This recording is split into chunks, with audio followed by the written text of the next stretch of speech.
सद्गुरु साईनाथ महाराज की जय। सद्गुरु श्री साईनाथुनि शरद बाबू जी की जय।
श्री सच्चिदानंद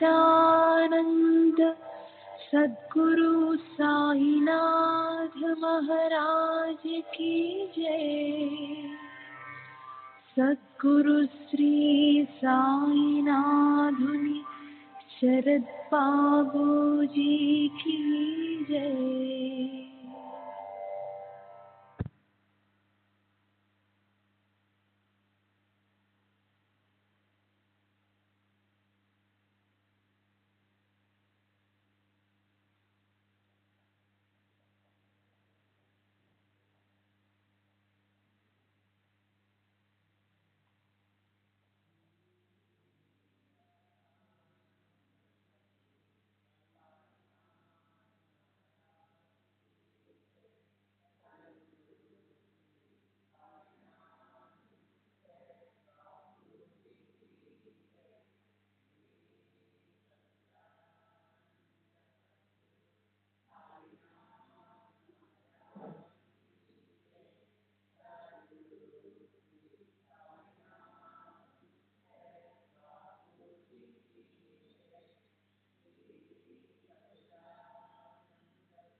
श्री सच्चिदानंद सद्गुरु साईनाथ महाराज की जय।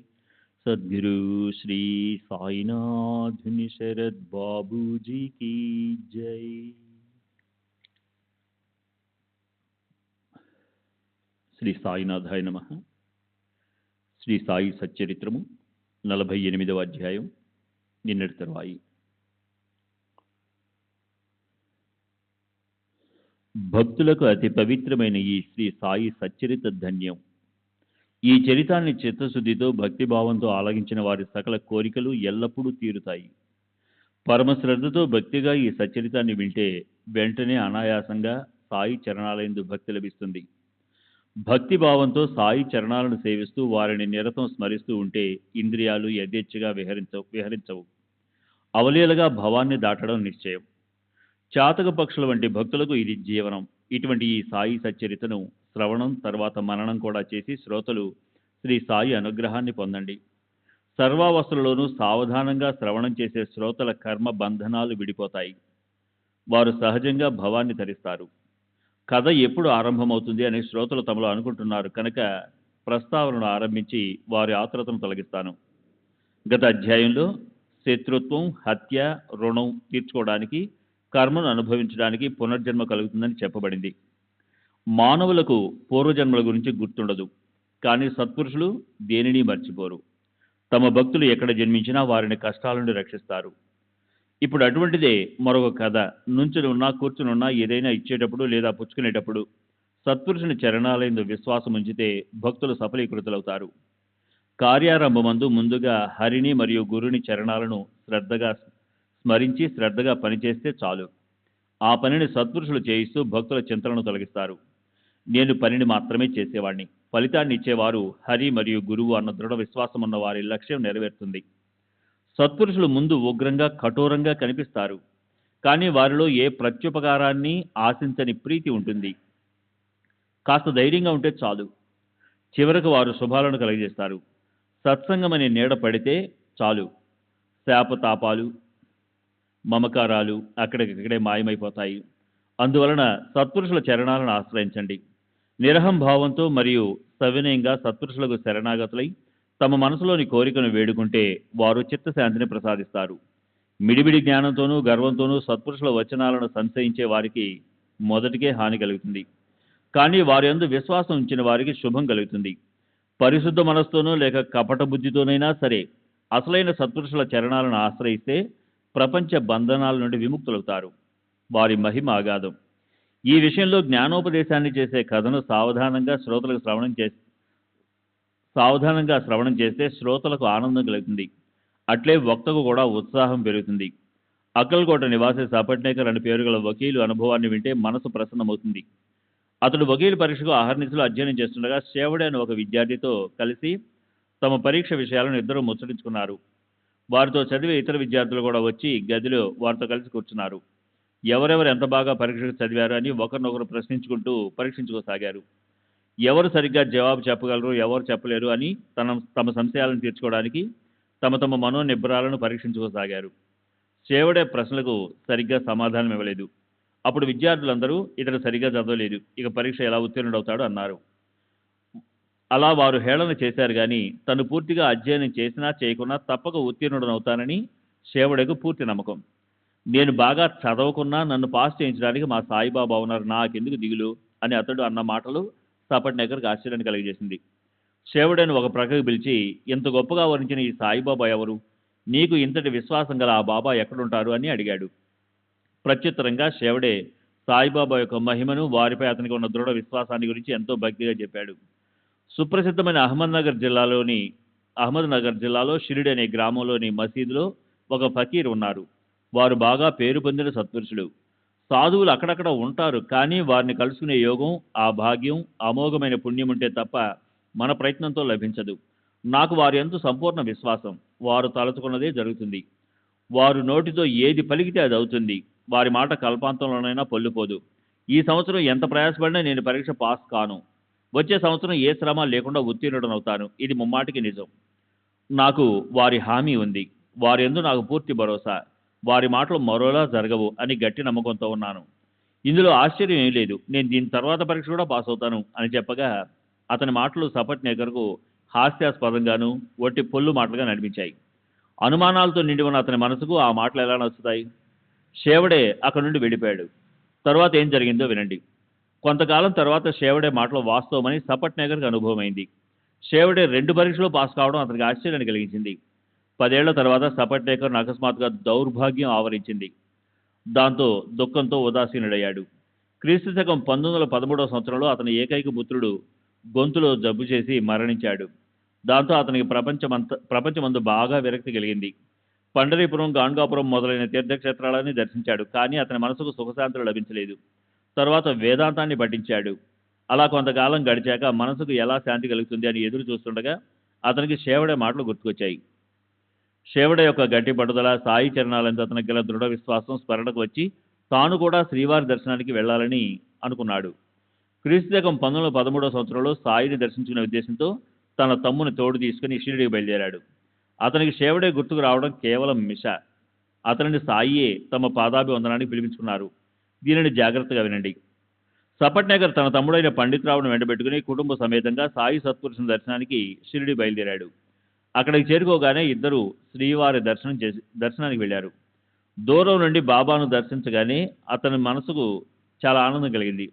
దూరం నుండి వారి కళ్ళు కలుసుకోగానే వెంటనే వారి సమీపానికి వెళ్ళి ఇద్దరు రెండు చేతులు జోడించుకుని బాబా ఎదుట నిల్చున్నారు. ఇద్దరు కూడా అత్యంత వినయంగా బాబాకు సాష్టాంగ నమస్కారం చేసి నిర్మల భక్తితో సాయి చరణాలకు ప్రేమగా శ్రీఫలాన్ని సమర్పించారు.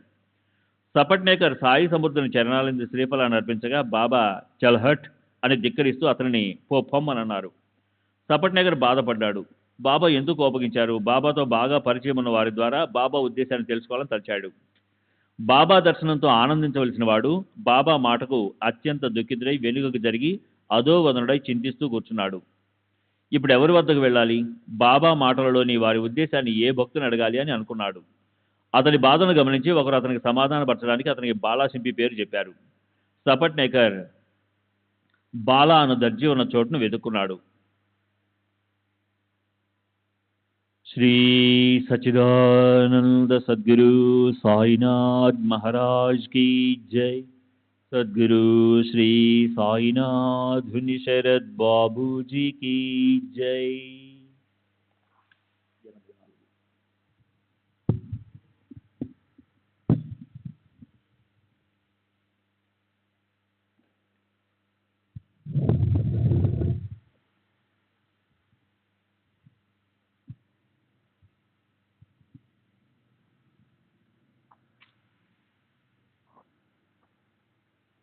అతనితో సపత్నేకరు తన వృత్తాంతాన్నంతా చెప్పాడు. బాబా చాలా కోపంగా నన్ను తరిమివేశారు. నీవైనా నా వెంట వచ్చి బాబా దర్శనాన్ని ప్రశాంతంగా చేసుకునేలా, వారు మాపై కోపగించకుండా కృపాదృష్టితో చూచేలా చెయ్యి అని.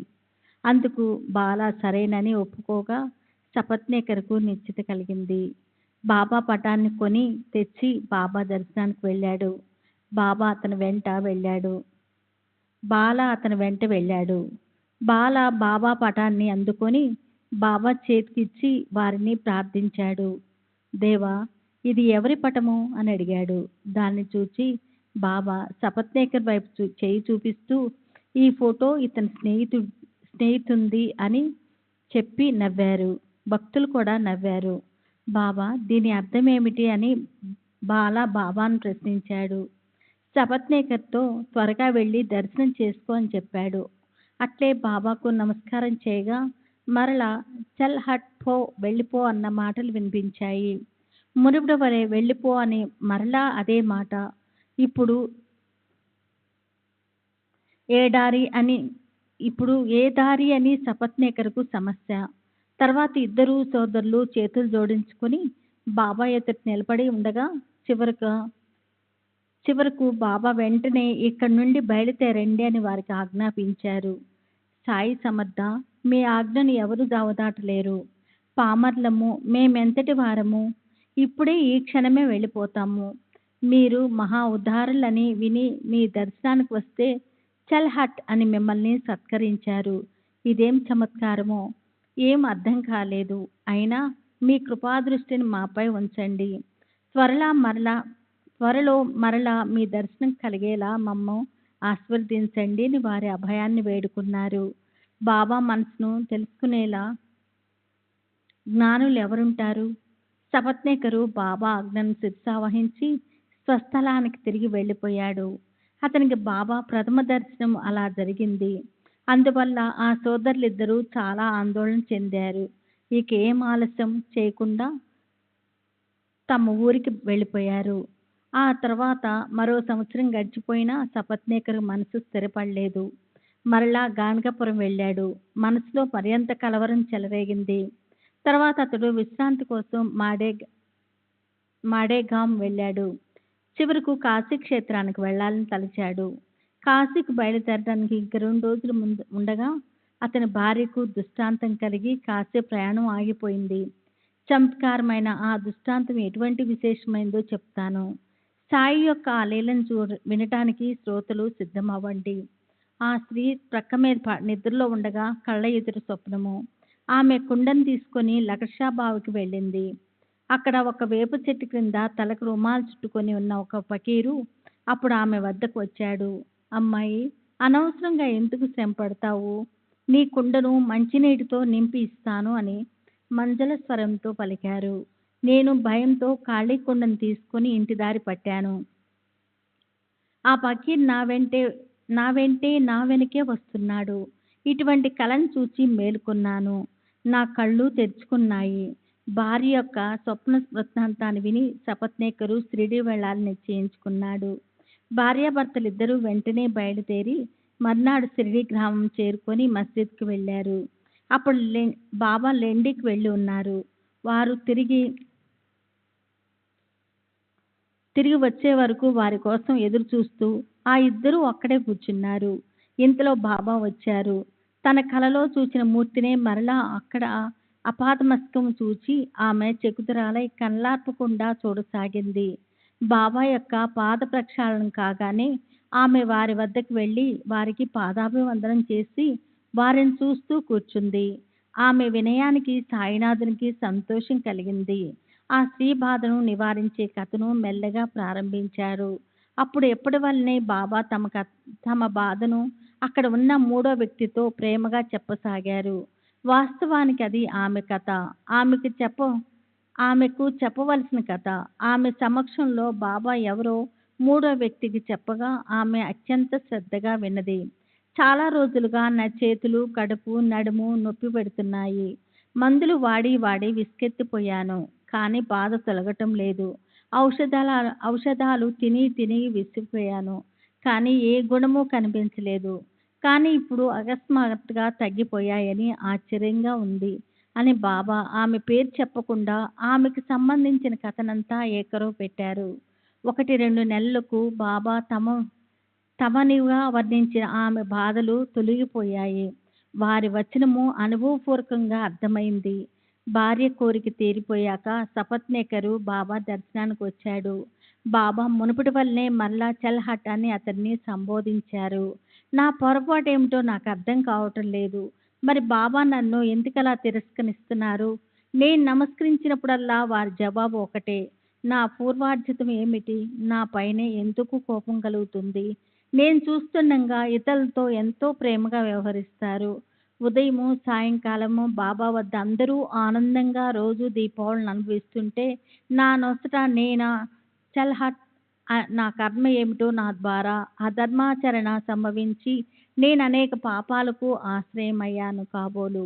అందువల్లనే బాబా అనుగ్రహం లేకపోవటం. నేను మొదట బాబా విషయంలో సంశయించి కుతర్కాలు చేశాను. అందుకే బాబాయే నన్ను ఈ విధంగా తమ వద్దకు లాక్కుంటున్నట్లు అనిపిస్తూ ఉంది అని తలచి బాబా అనుగ్రహం కలిగే వరకు షిరిడీలోనే బాబా వద్ద స్థిరమైన మనసుతో ఉండాలని నిర్ధారణ చేసుకున్నాను. తాపత్రయాలతో తప్పించిపోయి సాయి దర్శనానికి ఆరాటపడుతూ వెళ్ళి మనసుకు శాంతి లభించకుండా నిరాశతో తిరిగి వెళ్ళిపోయేవారు ఎవరుంటారు? సపత్నేకరు ఆ రోజు చాలా బాధపడ్డాడు. అతనికి అన్నపానీయాలు రుచించలేదు. ఎక్కడికి కదలబుద్ధిగాలేదు. నిద్ర లేకుండా ప్రక్క మీద పడి ఉన్నాడు. బాబా వద్ద ఎవరూ లేకుండా వారు ఒక్కరే ఆసనంపై ఉన్న అవకాశాన్ని ఉపయోగించుకొని వారి చరణాలను పట్టుకోవాలి అని సపత్నేకర్ నిశ్చయించుకున్నాడు. దాని ఫలితంగా గద్గద హృదయంతో బాబా చరణాలను పట్టుకున్నాడు. బాబా పాదాలపై తలను వంచగా బాబా తమ చేతిని అతని తలపై ఉంచారు. అతడు బాబా పాదాలను పడుతుండగా గొర్రెల కాపరి అయిన ఒక స్త్రీ వచ్చింది. ఆమె అక్కడికి రాగానే బాబా నడుము మర్దం చేస్తూ కూర్చుంది. బాబా రోజు మాట్లాడే విధంగా ఆమెతో ముచ్చరించసాగారు. ఆ చమత్కార వృత్తాంతాన్ని సపత్నేకరు శ్రద్ధగా విన్నాడు. అది అక్షరము మొత్తం అతని విషయమే. ఆ స్త్రీ ఊకొడుతూ వింటూ ఉన్న సపత్నేకరు తన విషయాన్ని వింటూ కూర్చున్నాడు. దాంతో అతడు ఆశ్చర్యచకితుడయ్యాడు. ఆ విషయం ఒక వర్తకునికి సంబంధించింది అయినా అది వాస్తవానికి తన విషయము. అందులో చనిపోయిన అతని కుమారుని మరణాన్ని గురించిన వార్త అత్యంత పరిచితులు, ఆప్తులు పుట్టింది మొదలు చనిపోయే వరకు మొత్తం కథను చెప్పిన విధంగా చెప్పారు. శ్రీ సచ్చిదానంద సద్గురు సాయినాథ్ మహారాజ్ కీ జై. సద్గురు శ్రీ సాయినాథ్ శరత్ బాబూజీ కీ జై. బాబా ఆ స్త్రీతో ఆమెకు అసలు ఏమీ సంబంధం లేని ఒక తండ్రి కొడుకు గురించిన కథను చెప్పసాగారు. విషయమంతా ఆ ఇద్దరిదే. సాయి నోటి నుండి తన సొంత కథను విన్న సపత్నేకర్కు పరమ ఆశ్చర్యం కలిగింది. సాయి చరణాలయందు అతని పూజ్య భావం స్థిరపడింది. బాబాకు ఇదంతా కరతలామలకంలా ఎలా తెలిసింది అని అతనికి చాలా విచిత్రంగా అనిపించింది. సాయి స్వయం పరబ్రహ్మ స్వరూపం, విశ్వమంతా వారి కుటుంబం. అంతేకాదు, విశ్వమంతా వారి స్వరూపమే, అదే వారి గుర్తు. అంతటా వ్యాపించి ఉన్న ఏకాత్మత సాయి యొక్క అవతారం. జగత్తంతా వారు విస్తరించి ఉండగా వారికి తన పరభేదం ఎందుకుంటుంది? పరమ పురుషునిలో ఐక్యమైన వారికి ద్వైతం ఎలా ఉంటుంది? ఆకాశానికి ఏ లేపం అంటుకోనట్లుగా ద్రష్ట దర్శనం దృశ్యంగా కనిపించే త్రిపుటి వారికి లేదు. బాబా నిజంగా గొప్ప అంతర్జ్ఞాని అని సపత్నేకరు మనసులో తలచినప్పుడు అతనితో బాబా ఏమన్నారో సజ్జనులైన శ్రోతలు ఆలకించండి. బాబా సపత్నేకరుని చేత్తో చూపిస్తూ ఆశ్చర్యంగా, నేను ఇతని పుత్రుణ్ణి చంపానని నాపై నేరాన్ని ఆరోపిస్తున్నాడు. నేను లోకుల బిడ్డలను చంపుతానా? ఇతడు మసీదుకు వచ్చి ఎందుకు ఏడుస్తున్నాడు? సరే, ఇప్పుడు అతని పుత్రుణ్ణి మరలా తీసుకొని వస్తాను. చనిపోయిన పుత్రుణ్ణి రామదాసు మరలా ఆ తల్లికి ఇచ్చినట్లుగా ఇతని పుత్రుణ్ణి మరలా ఇతని భార్య గర్భంలోనికి తీసుకొని వస్తాను. ఆ మాట విని సపత్నేకరు బాబా వైపు చూస్తూ కూర్చున్నాడు. బాబా అతని శిరస్సు పైన తన అభయ హస్తాన్నుంచి అతనికి ధైర్యాన్నిచ్చారు. ఈ పాదాలు చాలా పురాతనమైనవి. నీ చింత ఇక తొలగిపోయింది. నాయందు పూర్తి విశ్వాసాన్ని ఉంచు. నీవు త్వరలో కృతార్థుడు అవుతావు అని చెప్పారు. సపత్నేకరు బాబా పాదాలను పట్టుతూ ఉండగా వారి మధుర వచనాలను విని కళ్ళు చెమర్చగా పాదాభివందనం చేశాడు. అతనికి అష్టభావాలు ఉప్పొంగాయి. కళ్ళ నుండి కారిన ఆనందాశ్రువులతో బాబా పాదాలను ప్రేమగా ప్రక్షాళనం చేశాడు. బాబా మరలా అతని శిరస్సుపై తన చేతిని ఉంచి సుఖంగా కూర్చో అని చెప్పారు. అప్పుడు సపత్నేకరు సంతోషంగా బసకు వెళ్ళాడు. నైవేద్యాన్ని తయారు చేయించి తన భార్య చేతికిచ్చి పూజ మరియు హారతి అయిన పిదప నైవేద్య పల్లెములను బాబా ముందు ఉంచాడు. పల్లెం చుట్టూ నీటిని సంప్రోక్షించి విధిగా కళ్ళకు అద్దుకొని పానీయావాది పంచ ప్రాణాలకు అర్పించి తరువాత నైవేద్యాన్ని బాబాకు సమర్పించాడు. నిత్య క్రమాన్ని అనుసరించి బాబా తమ చేతులతో నైవేద్యాన్ని తాకి స్వీకరించగా సపత్నేకరకు ఆనందం కలిగింది. అప్పుడు అక్కడున్న ఇతర భక్తులు బాబా పాదాలపై పడుతూ ఉండగా వారితో పాటు సపత్నేకర్ కూడా మరలా బాబాకు నమస్కరించాడు. ఆ గుంపులో ఒకరి తలలు మరొకరి తలలతో ఢీకున్నాయి. అప్పుడు బాబా మెల్లగా సపత్నేకర్తో, అరే, మాటి మాటికి ఎందుకు నమస్కారం పై నమస్కారం? గౌరవ ఆదరాలతో ఒకసారి చేస్తే చాలు అని చెప్పారు. ఆ రాత్రి చావడ ఉత్సవం. సపత్నేకర్ ఎంతో ఉత్సాహంగా చేత దండాన్ని పట్టుకొని ఆనంద పరవశంతో బాబా పల్లకి ముందు బయలుదేరాడు. ఈ చావడి ఊరేగింపు గురించి శ్రోతలకు ఇదివరకే తెలుసు కనుక మరలా చెప్పడం వలన గ్రంథం విస్తారం అవుతుందని వదిలివేస్తున్నాను. ఆ రాత్రి బాబా అగాధ లీల సపత్నేకర్కు సాయిబాబాను చూస్తూ ఉంటే పాండురంగాన్ని చూస్తున్నట్లే అనిపించింది. తర్వాత అతడు తన తిరుగు ప్రయాణానికి బాబా ఆజ్ఞను కోరగా వారు భోజనం చేసి వెళ్ళమని అనుమతించారు. బాబా ఆజ్ఞను కించెత్తైన జవదాటకుండా బయలుదేరే ముందు బాబా దర్శనానికి వెళ్ళాడు. ఇంతలో అతని మనసులో అకస్మాత్తుగా ఆలోచనలు లేచాయి. ఇప్పుడు బాబా దక్షిణను అడిగితే నేను ఎలా ఇవ్వగలను? దగ్గరున్న డబ్బంతా ఖర్చు అయిపోయింది. బండి బాడుగకు సరిపడా మాత్రమే మిగిలి ఉంది.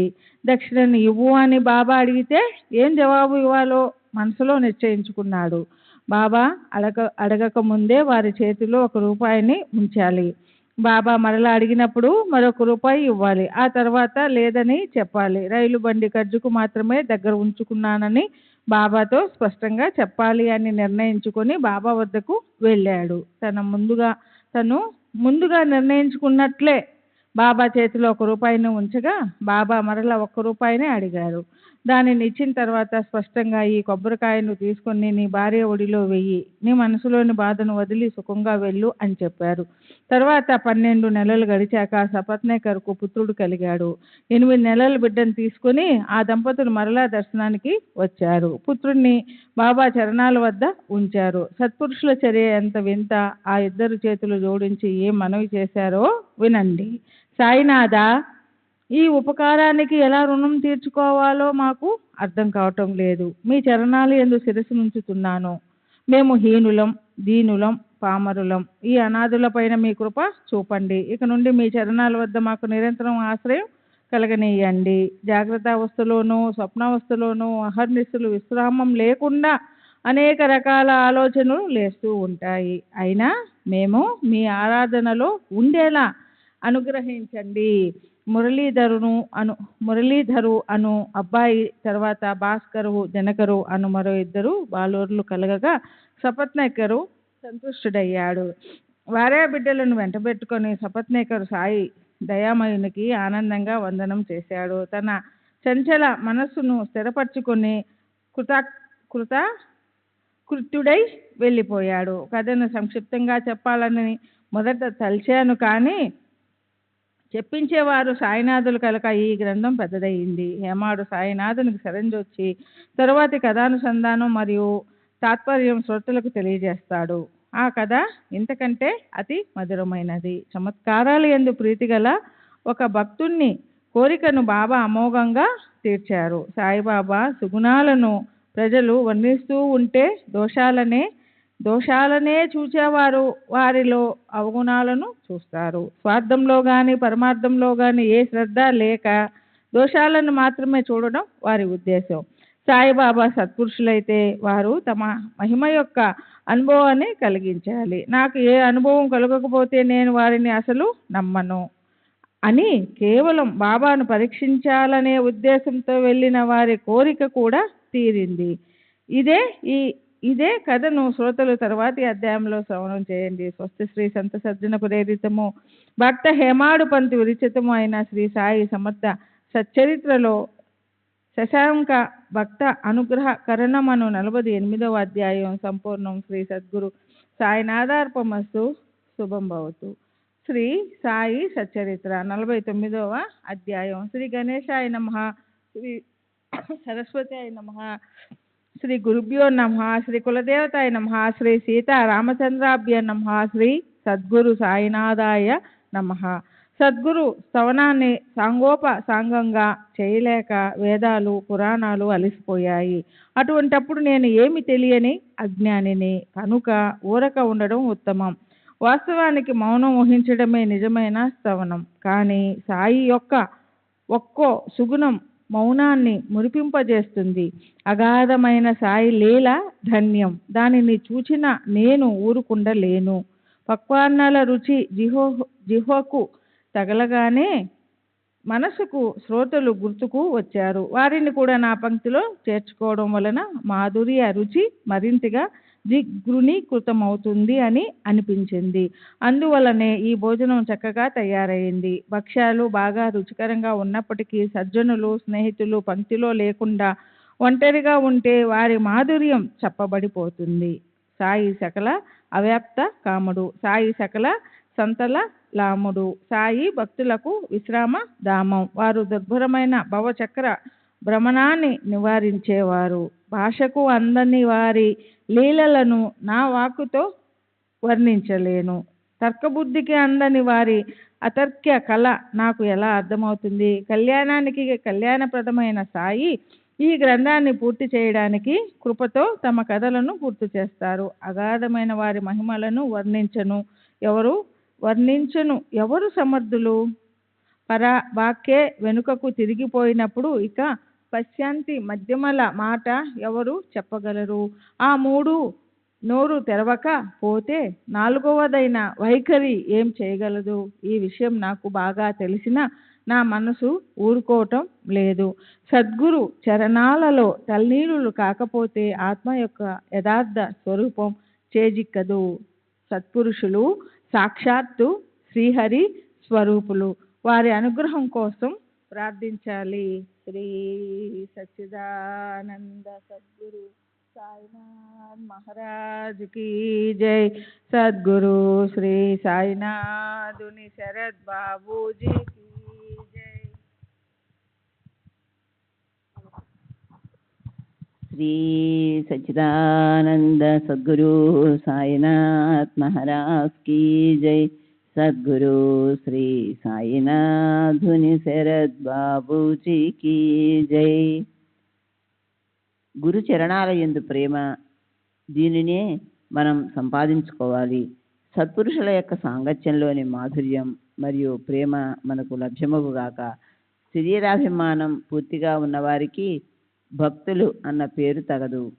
సంపూర్ణ నిరభిమానులలోనే నిజమైన భక్తి ఉంటుంది. జ్ఞానిని అన్న గర్వం, శ్రేష్ఠుణ్ణి అన్న అభిమానంతో కేవలం దుఃఖానికి నిలయమై వారికి ఎక్కడి ప్రతిష్ట. తమ గురువు యొక్క కీర్తిని భక్తితో గానం చేయని వారు అభాగ్యులు. చెవుడు లేకున్నా వినని వారు మూర్తిభవించిన మందమతులు. తీర్థవ్రతాలు, యజ్ఞాలు, దానాల కంటే తపస్సు చేయడం శ్రేష్టం. తపస్సు కంటే అధికం హరిభజన. తన గురువుని ధ్యానించటం అన్నింటికంటే శ్రేష్టం.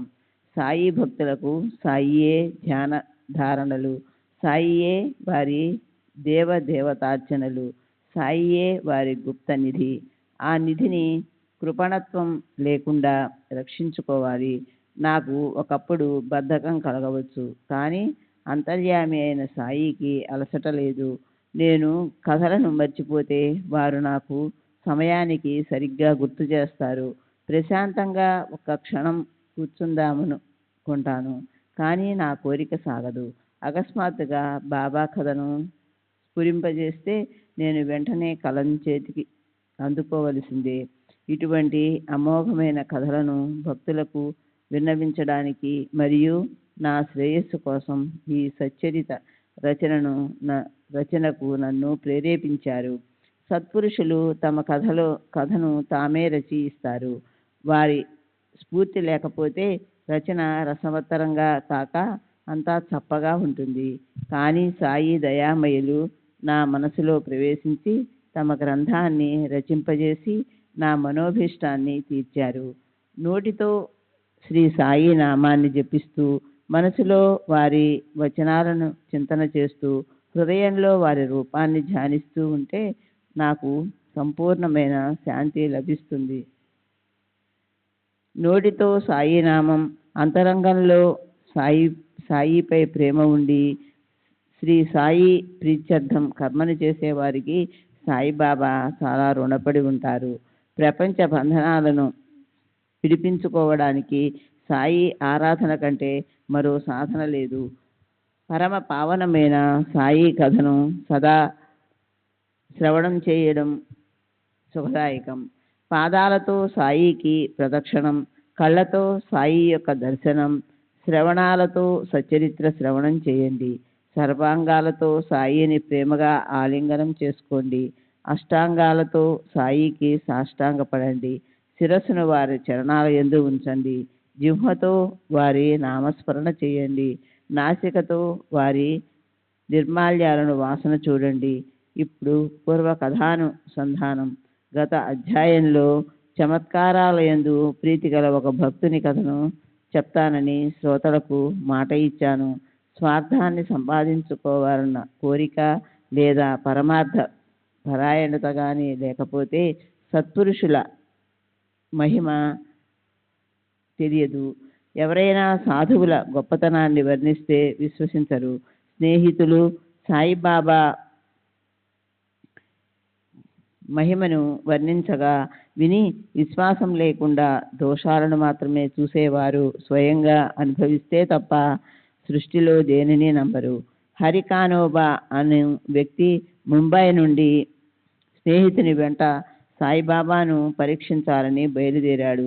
అందరి హృదయాలలోనూ విరాజమానులై ఉన్న సాయి యొక్క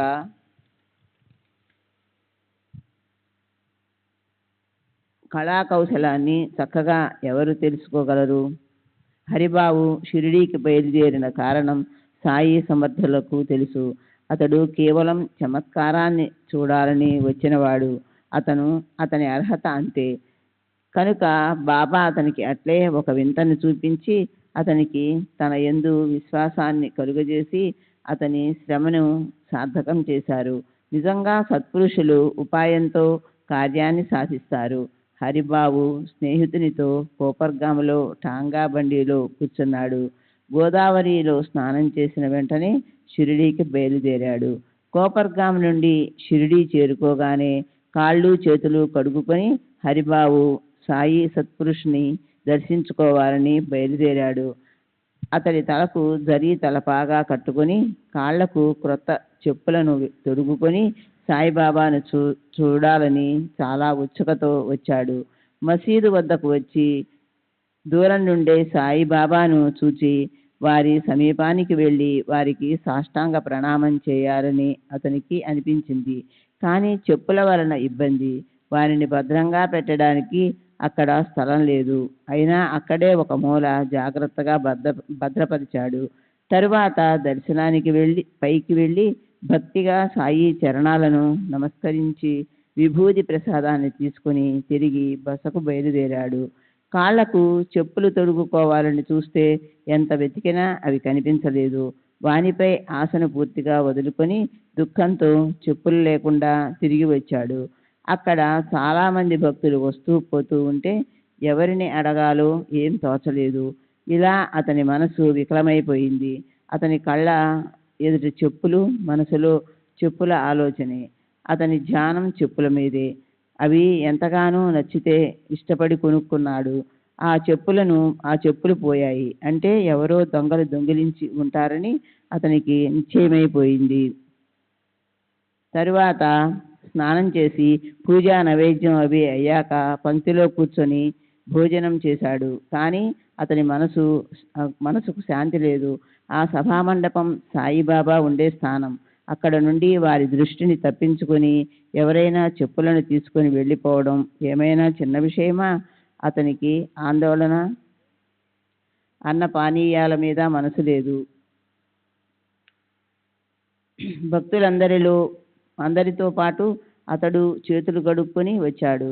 ఇంతలో ఒక మరాఠా కుర్రవాడు హరిబాబు పోగొట్టుకున్న చెప్పులను ఒక కర్రకు తొడిగి జెండాను పట్టుకొని అకస్మాత్తుగా అక్కడకు వచ్చాడు. భక్తులు భోజనం చేసి చేతులు గడుపుకుంటున్నారు. బాబా ఆ కర్రను నా చేతికిచ్చి పంపారు అంటూ కుర్రవాడు వెతుక్కుంటూ వచ్చాడు. హరికా బేటా జరీకా పేట అని అరుచుకుంటూ వెళ్ళు బాబు ఇవి నా చెప్పులు అని ఆతురతతో అడిగిన వారికి వీరిని ఇచ్చేసేయి. కానీ హరికా బేటా ఎవరో చూసి అతని వద్ద జరీ తలపాగా ఉందా అని ముందు నిశ్చయంగా తెలుసుకున్నాకే ఇవ్వు, ఏం గొడవ చేయకు అని చెప్పారు. ఆ మాటలు చెవులలో పడగానే హరిబాబు పరిగెత్తుకొని వెళ్ళి కళ్ళతో చూసి తన చెప్పులను గుర్తుపట్టి ఆశ్చర్యపోయాడు. కళ్ళ నుండి ఆనందాశ్రువులు దొరిలాయి. శరీరం పులకరించింది. పోయిన చెప్పులు కనిపించగా అత్యంత చకితుడయ్యాడు. ఆ అబ్బాయిని ఇక్కడకు రా అని పిలిచి చెప్పులను నా వద్దకు పట్టుకొనిరా, ఏది నన్ను చూడనివ్వు అని వారిని చూచి ఇవి నీకు ఎక్కడ దొరికాయి సరిగ్గా చెప్పు అని అడిగాడు. ఆ అబ్బాయి నాకేం తెలియదు, నేను బాబా ఆజ్ఞను పాటించాలి. హరికా బేటా ఎవరో వారు నాకు జరీ తలపాగా చూపించాలి, వారికే ఈ చెప్పులను ఇస్తాను. నాకు వేరే గుర్తులు తెలియవు.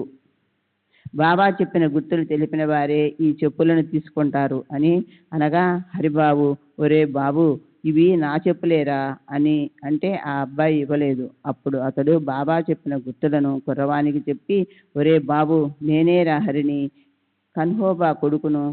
బాబా మాట నిజంగా నాకే వర్తిస్తుంది. ఇదిగో ఈ జరీ తలపాగా చూడు, నీ సందేహం తొలగిపోతుంది. श्री सच्चिदानंद सद्गुरु साईनाथ महाराज की जय। सद्गुरु श्री साईनाथ धुनि शरद बाबू जी की जय।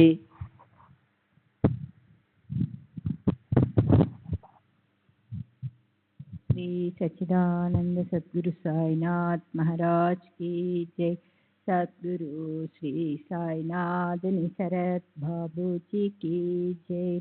చెప్పులు నావేనని నిశ్చయమవుతుంది, వీనిని ఇతరులు ఎవరూ కోరరు అన్నాడు. ఆ అబ్బాయికి అంతా అర్థమైన తరువాత ఆ చెప్పులను హరిబావుకి ఇచ్చేశాడు. ఆ విధంగా హరిబావు యొక్క కోరిక తీరి సాయి సత్పురుషులు అని అనుభవమైంది. నాకు జరీ తలపాహ ఉందని చెప్పడం గొప్ప విశేషమేమీ కాదు. అది నా తలపై అందరికీ కనిపిస్తూ ఉంది. కానీ నేను బయట ఊరివాణ్ణి. షిరిడీకి రావడం ఇదే మొదటిసారి కదా. మరి సాయిబాబాకు నా పేరు హరి అని ఎలా తెలిసింది? మా తండ్రి కనోబాను ఎవరు చూడలేదే. మరి కా అనే అక్షరంతో అతని పేరును బాబా సూచించటం చాలా ఆశ్చర్యంగా ఉంది. నా స్నేహితుడు సాయి సత్పురుషుని మహిమను చెప్పగా నేను అతని మాటలను అవహేళన చేశాను. ఇప్పుడు పశ్చాత్తాపపడుతున్నాను. ఇప్పుడు అనుభవమయ్యాక సాయిబాబా ప్రభావం తెలిసింది. నా సంశయాలు తొలగిపోయాయి. శ్రీ సాయి మహాత్ములు. మనసులో ఎలాంటి భావం ఉంటే అనుభవం కూడా అట్లే అవుతుంది. హరిబావుకు అట్లే అయింది. సత్పురుషుని పరీక్షించాలి అనే తప్ప పరమార్థం సంపాదించుకోవాలన్న కోరిక అతనికి లేదు. సాయి సమర్థులు మహాత్ములని స్నేహితులు బంధువులు తమ అనుభవాలను చెప్పగా ఆ విశేషాలను తాను స్వయంగా చూడాలని అనుకోవటం అతడు షిరిడీకి రావడానికి కారణం. సత్పురుషుల చరణాలలో ప్రాణాలు అర్పించుదాం, దానివల్ల భగవంతుని ఆచూకీ తెలుస్తుంది అని అతని మనసులో కించిత్తైనా కోరిక లేదు. సత్పురుషుని సన్నిధికి వెళ్ళి చమత్కారాన్ని చూడాలని కోరుకున్నాడు. పోయిన క్రొత్త చెప్పుల జత తిరిగి ఇంటికి చేరింది. లేకపోతే అల్ప వస్తువైన ఒక చెప్పుల జత పోయినంత మాత్రాన గొప్పగా ఏం కోల్పోయినట్లు? వాని కోసం మనసులోని కలవరం అవి లభించే వరకు తగ్గలేదు.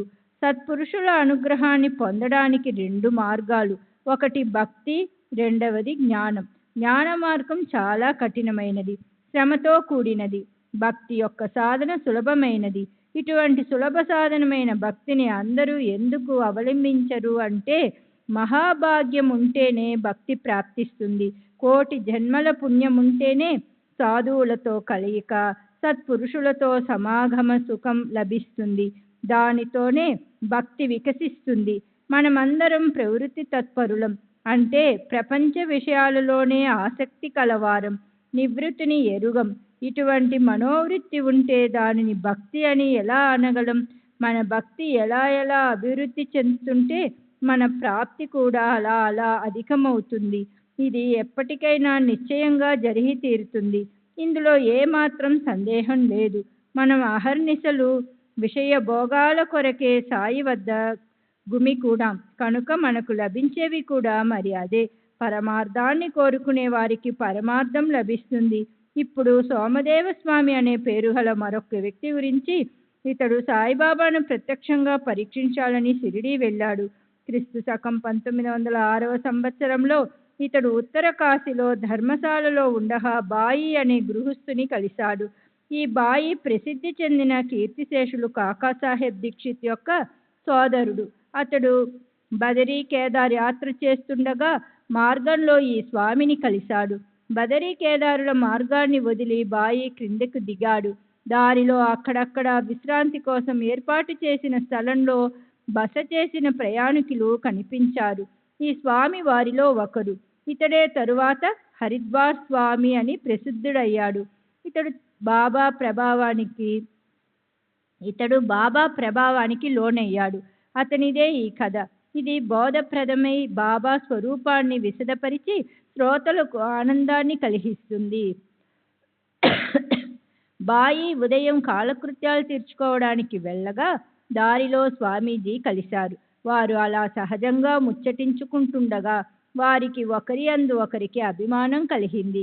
గంగోత్రికి క్రింద భాగాన స్వామి ఉత్తర కాశీలో ఉండగా డెహర్డూన్ నుండి 70 కోసుల దూరంలో అక్కడ వీరిద్దరికీ పరిచయం కలిగింది. ఉదయాన స్వామి చెంబు పుచ్చుకుని బహి ప్రదేశానికి వెళ్ళాడు.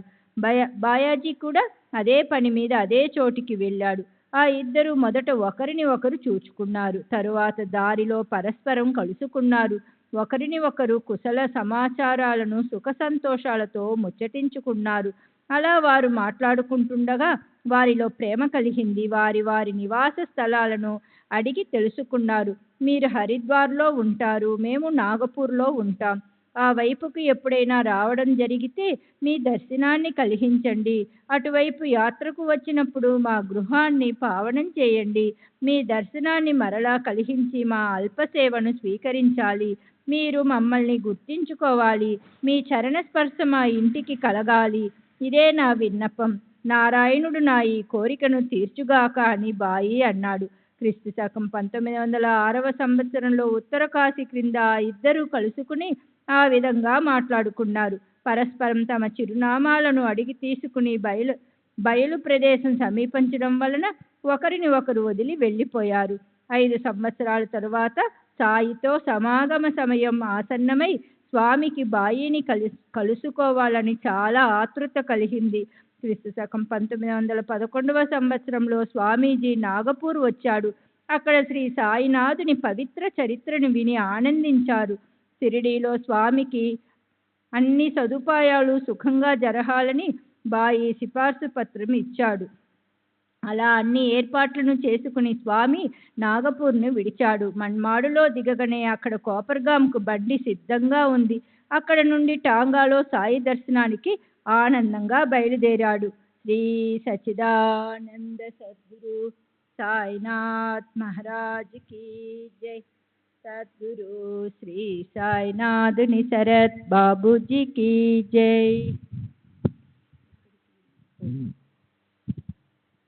శ్రీ సచితానంద సద్గురు సాయినాథ్ మహారాజ్ కి జై.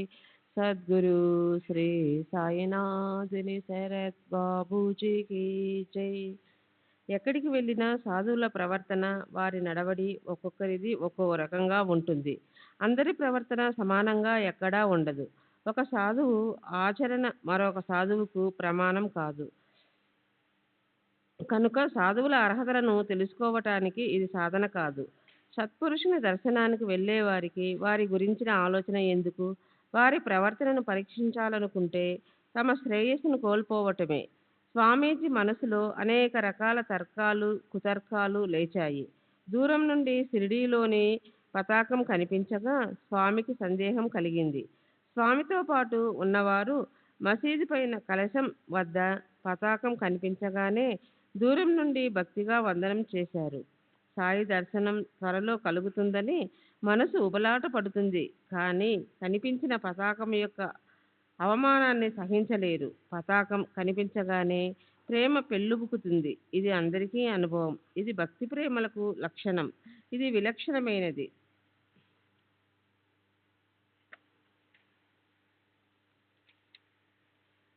ఇది విలక్షణమైనది కాదు. కానీ పతాకాన్ని దూరం నుండి చూచి స్వామి యొక్క కుశిత మనసులో ఆలోచనలపైన ఆలోచనలు లేచాయి. అది విచిత్రమైన మనసు.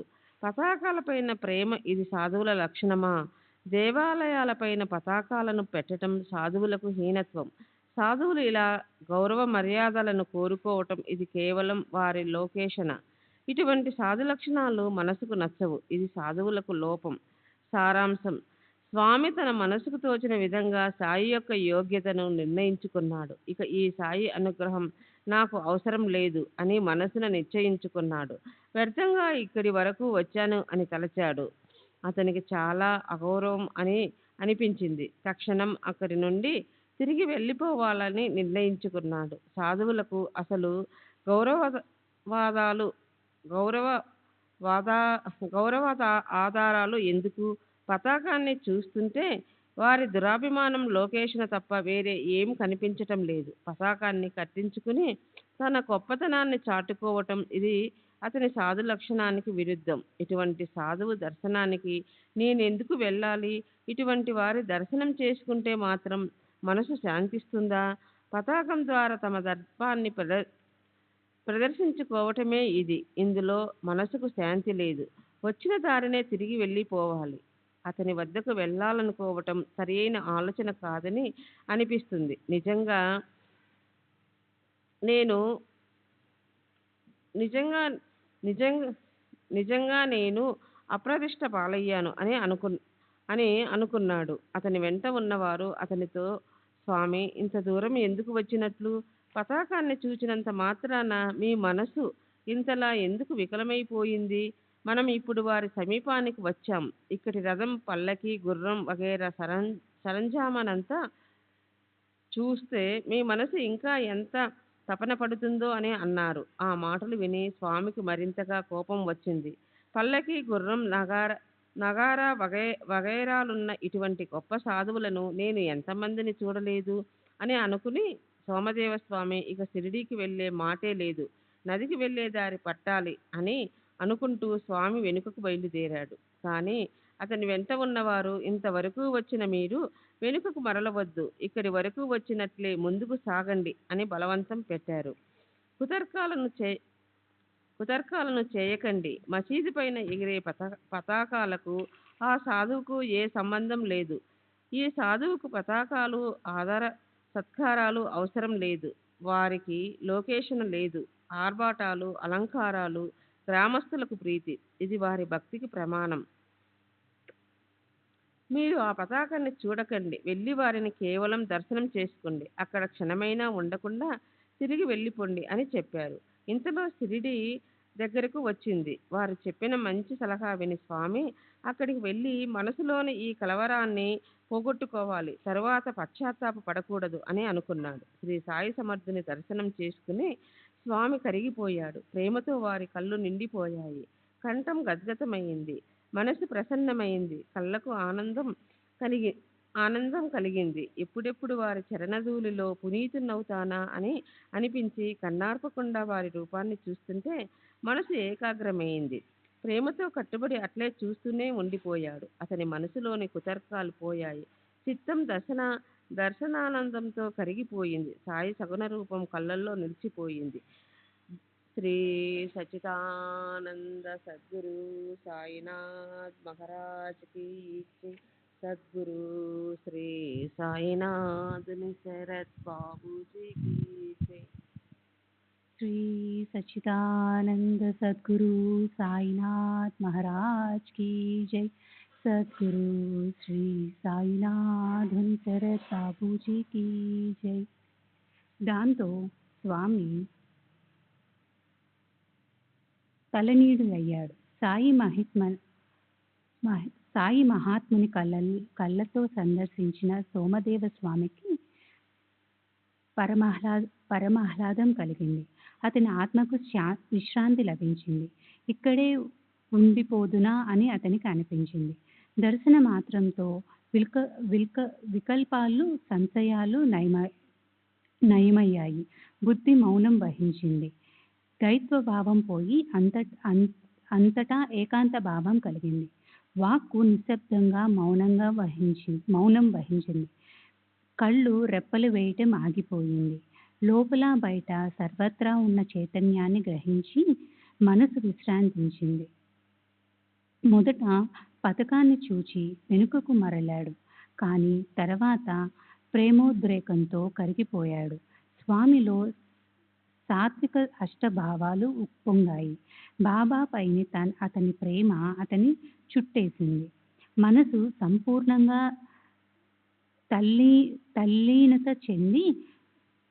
తల్లీనత చెందిన చోటే మన నిజమైన స్థానమని తమ గురువు చెప్పిన మాట గుర్తుకు వచ్చింది. అతనిలోని ప్రేమ ఉప్పొంగింది. స్వామి మెల్లమెల్లగా బాబా ముందుకు వెళ్ళాడు. సాయి మహారాజ్ బాగా కోపంగా తిట్ల వర్షాన్ని కురిపించారు. దాంతో స్వామికి సాయిపై ప్రేమ పెరిగి రెండింతలైంది. సాయి సమర్థతను చర్య విశిష్టం. వారి లీల విలక్షణం. వారు సంపూర్ణ నరసింహావతారమని ఆరోపించుకున్నారు. మా వైభవం మా వద్దే ఉండని, పో, ఇంటికి వెళ్ళిపో, ఖబర్దార్ అని మరలా ఈ మసీదుకు వచ్చావంటేనా మసీదు పైన పతకాలను కట్టుకునే వారిని ఎందుకు దర్శించుకోవాలి? ఇది సత్పురుషుల లక్ష్యమా? ఇక్కడ ఒక్క క్షణమైనా ఉండవద్దు అని అన్నారు. తర్వాత స్వామి సందేహంతో సభా మండపంలోకి ప్రవేశించాడు. బాబాను దూరం నుండి చూసిన స్వామి ఊరికే ఉండలేకపోయాడు. తాను అన్న మాటలు అక్షరం అక్షరం చెవులలో ప్రతిధ్వనించగా ఈ మహారాజ్ అంతర్జ్ఞాని అని అనుకుని స్వామి అక్కడికక్కడే లజితుడయ్యాడు. నేను ఎంత బుద్ధలేని వాణ్ణి, వీరు ఎంతటి జ్ఞానులు, ఎంతటి నిర్మలాత్మకరణం కలవారు, నేను ఎంత విరుద్ధంగా ఆలోచించాను అని అనుకున్నారు. సాయిబాబా ఒకరిని దగ్గరకు తీసుకుంటూ మరొకరితో కరచరణాలు చేస్తూ ఇంకొకరికి ధైర్యం చెబుతూ కొందరిని ప్రేమగా అవలోకిస్తున్నారు. కొందరిని నవ్వుతూ పలకరిస్తూ, కొందరి బాధను ఓదార్చుతూ, మరికొందరికి విభూతి ప్రసాదాన్ని ఇస్తూ అందరినీ సంతృప్తి పరుస్తున్నారు. ఇలా అందరినీ చక్కగా పలకరిస్తున్న బాబాకు నాపై మాత్రం కోపం ఎందుకు? ఇది నేను అన్న మాటల ప్రభావమేనని అనిపిస్తూ ఉంది. ఇది వారి కోపం కాదు, ఆనందాన్ని కలిగించే వారి బోధ. తరువాత స్వామి సాయిబాబా వద్ద ఉన్నాడు. వారి కృపతో నిర్మలుడైన వారి శరణాలలో శాశ్వతంగా స్థిరపడ్డాడు. సాయి భక్తి ప్రభావంలోని శక్తి మద వాత్సల్యాలను, దుర్వాసనలను తొలగించుగాక. ఐశ్వర్యాన్ని, ధైర్యాన్ని, శాంతిని కలిగించుగాక. భక్తులను కృతాకృత్యులను చేయుగాక. ఈ చరాచర సృష్టి యక్షుకులతోనూ, గంధర్వులతోనూ, సురాసురులతోనూ నిండి ఉంది. విశ్వంభరుడు ఈ విశ్వమంతటా వ్యాపించి ఉన్నాడు. అయినప్పటికీ అతను ఎల్లప్పుడూ నిరాకారంగా ఉండే ఒక ఆకారాన్ని గ్రహించకపోతే ఆకారంలో ఉన్న మన మానవులకు అది ఏమాత్రం ఉపయోగపడేది కాదు. అంటే దీని అర్థం సాయిబాబా లీలా విగ్రహ రూపాన్ని ధరించి ప్రజల వ్యవస్థను సరిదిద్దకపోతే, దుష్టులను, దుర్జనులను అదుపులో పెట్టకపోతే వారి అనుగ్రహం భక్తులకు ఎలా కలిగి ఉండేది? ఈ అధ్యాయం ముగింపుకు వచ్చింది. ఇప్పుడు నాకొక వృత్తాంతం గుర్తుకు వచ్చింది. ఇది సాయి యొక్క సదోపదేశానికి ఉదాహరణ. విశ్వసించిన వారికి ఇది శ్రేయస్కరం. విషయం చాలా చిన్నదే, అయినా దీనిని గుర్తుంచుకుంటే శుభం కలుగుతుంది. అందువలన ఒక్క క్షణం మీ మనసులను నా వైపు మరలించండి అని శ్రోతలకు మనవి చేస్తున్నాను. ఒకసారి భక్త మహత్సాపతి నానాసాహెబ్తో పాటు మసీదులో కూర్చొని ఉండగా జరిగిన చమత్కారాన్ని వినండి. ఎవరో శ్రీమంతుడైన ఓ గృహస్థుడు, వైజాపుర నివాసి, సాయి సమర్థుని దర్శనాభిలాషతో కుటుంబ సమేతంగా అక్కడికి వచ్చాడు. అతనితో వచ్చిన గోశాలలో ఉన్న స్త్రీలను చూసి నానా తనతో సంకోచించాడు. వారికి ఇబ్బంది కలగకుండా తాను స్వయంగా అక్కడి నుండి లేచిపోవాలని తలిచాడు. అందువలన నానా లేవబోతుండగా బాబా అతనిని వారిస్తూ, వచ్చేవారు పైకి వస్తారు, నీవు నిశ్చింతంగా కూర్చో అని చెప్పారు. వారు కూడా దర్శనానికి వచ్చారు. మీరు నిరభ్యంతరంగా రండి అని ఎవరో గృహస్థునికి సూచించారు. వారు వచ్చి సాయికి వందనం చేశారు. వారిలో ఒక స్త్రీ తన మేలి ముసుగును ప్రక్కకు తొలగించి వంగి బాబా పాదాలకు వందనం చేస్తుండగా ఆమె యొక్క అద్భుత సౌందర్యాన్ని చూచి నానాసాహెబ్ మోహితుడయ్యాడు. అందరి ఎదుట చూడటం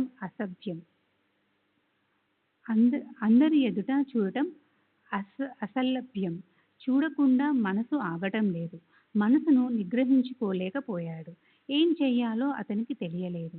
బాబా సమక్షంలో చాలా సిగ్గుపడిపోయాడు. అందువల్ల ముఖాన్ని పైకి ఎత్తలేకపోయాడు. అతని దృష్టి చంచలమవసాగింది. నానా అటువంటి క్లిష్ట పరిస్థితులలో చిక్కుకుని పోయాడు. నానా యొక్క ఈ అంతరంగ స్థితిని సర్వంతర్యామి అయిన సాయిబాబా గ్రహించారు. ఇతరులకు అది అలా అనుభూతమవుతుంది. వారు పదాల అర్థాల కోసం శ్రమిస్తారు. నానా యొక్క చంచలమైన మనోవృత్తిని తెలుసుకుని అతని మనసును స్థిరపరచడానికి బాబా ఏ ఉపదేశం చేశారో వినండి. నానా, ఎందుకు మనసులో ఆందోళన పడుతున్నావు? ఇంద్రియాలు వాని వాని ధర్మాలను ఆచరిస్తుండగా వాటిని ఎవరూ అడ్డుపెట్టరాదు.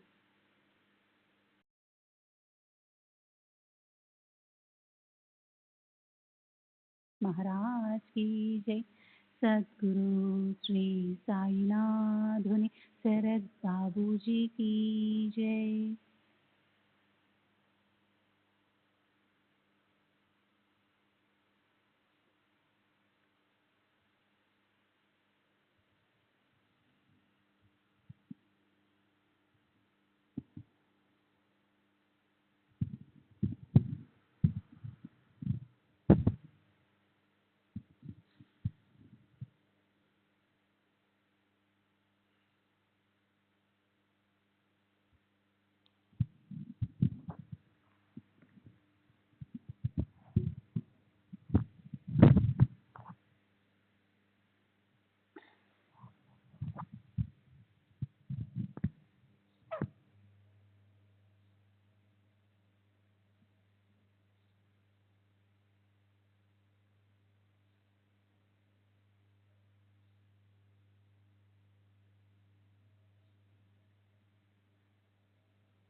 श्री सच्चिदानंद सद्गुरु साईनाथ महाराज की जय। सद्गुरु श्री साईनाथ धुनि शरद बाबू जी की जय। साई रहम नजर करना, बच्चों का पालन करना। साई रहम नजर करना, बच्चों का पालन करना। जाना तुमने जगत पसार, सब ही झूठ जमाना। जाना तुमने जगत पसार, सब ही झूठ जमाना। साई रहम नजर करना, बच्चों का पालन करना। साई रहम नजर करना, बच्चों का पालन करना। मैं अंधा हूँ बंदा आपका, मुझसे पथ दिखलाना।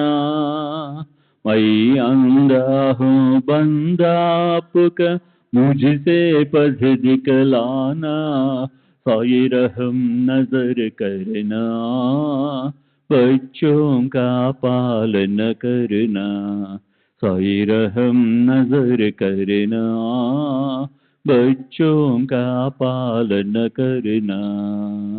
दास गणों कहे अब क्या बोलूं, थक गई मेरी रसना। दास गणों कहे अब क्या बोलूं, थक गई मेरी रसना। साई रहम नजर करना, बच्चों का पालन करना। साई रहम नजर करना, बच्चों का पालन करना। रहमो नजर करो अब मोरे साई, तुम दीना नहीं मुझे माँ बाप भाई। रहमो नजर करो मैं आंधा हूँ बंदा तुम्हारा, मैं आंधा हूँ बंदा तुम्हारा। मैं ना जानू मैं ना जानू मैं ना जानू अल्लाह इलाही। रहमो नजर करो रहमो नजर करो अब मोरे साई, तुम दीना नहीं मुझे माँ बाप भाई। रहमो नजर करो काली जमाना मैंने गमाया, काली जमाना मैंने गमाया। साथी आखिर का साथी आखिर का साथी आखिर का तुम भी न कोई। रहमो नजर करो रहमो नजर करो अब मोरे साई, तुम भी न नहीं मुझे माँ बाप भाई।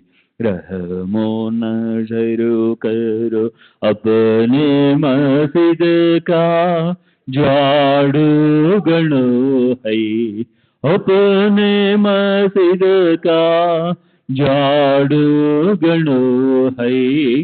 मालिक हमारे मालिक हमारे मालिक हमारे तुम बाबा साई। रहमो नजर करो रहमो नजर करो अब मोरे साई, तुम बिना नहीं मुझे माँ बाप भाई। रहमो नजर करो। श्री सच्चिदानंद सद्गुरु साईनाथ महाराज की जय। सद्गुरु श्री साईनाथ निशरद बाबू जी की जय।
श्री सच्चिदानंद सद्गुरु साईनाथ महाराज की जय। सद्गुरु श्री साईनाथुनि शरद बाबू जी की जय।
साई